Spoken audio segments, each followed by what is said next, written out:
un referèndum, com es reprimia violentament les persones que hi participaven. Hem vist com s'empresonaven membres d'un govern democràtic i persones escollides per centenars de milers de ciutadans eren forçades a l'exili.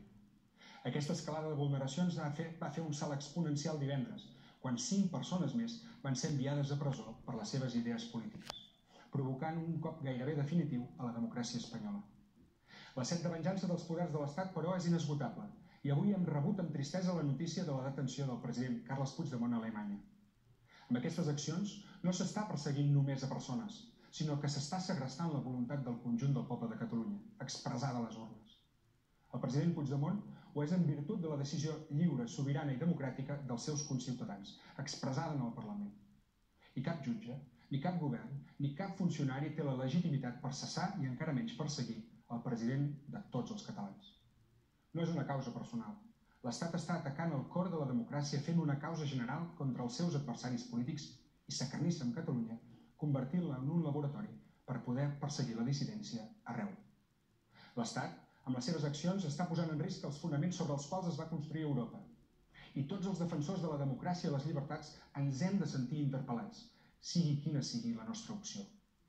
Vull enviar un missatge de solidaritat i d'escalf a les famílies dels presos i dels exiliats, i a tota la ciutadania. Comparteixo amb vosaltres la indignació per aquesta situació. Davant d'aquest context especialment injust, vull fer una crida a la calma, a la responsabilitat de tothom. Totes les respostes han de ser democràtiques, cíviques, transversals i necessàriament pacífiques, com ho hem fet sempre els catalans. No regalem victòries a qui no vol que la democràcia venci. No tinc cap dubte que la societat catalana actuarà com sempre ha fet, des de la no violència i la fermesa. Aquesta situació exigeix una sortida política, no judicial. Ara és l'hora de la política.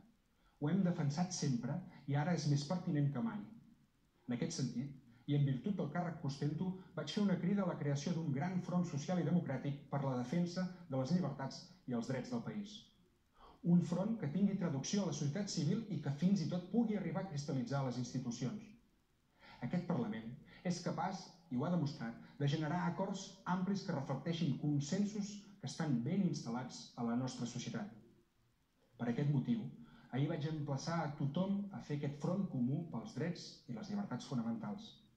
Per això, els informo que demà mateix començaré a treballar amb partits, sindicats, entitats i organitzacions rellevants de la nostra societat civil per tal d'articular una resposta conjunta i unitària. L'hora és greu. L'excepcionalitat és evident. I la causa de la democràcia està per sobre de qualsevol interès. La causa de la democràcia està per sobre de tot. Catalunya necessita una resposta a l'alçada de les circumstàncies.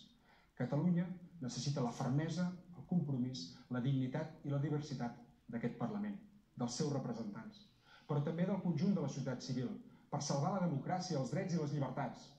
Posem-hi unitat, intel·ligència col·lectiva, aparquem les discrepàncies, construïm esperança. Fem-ho ara.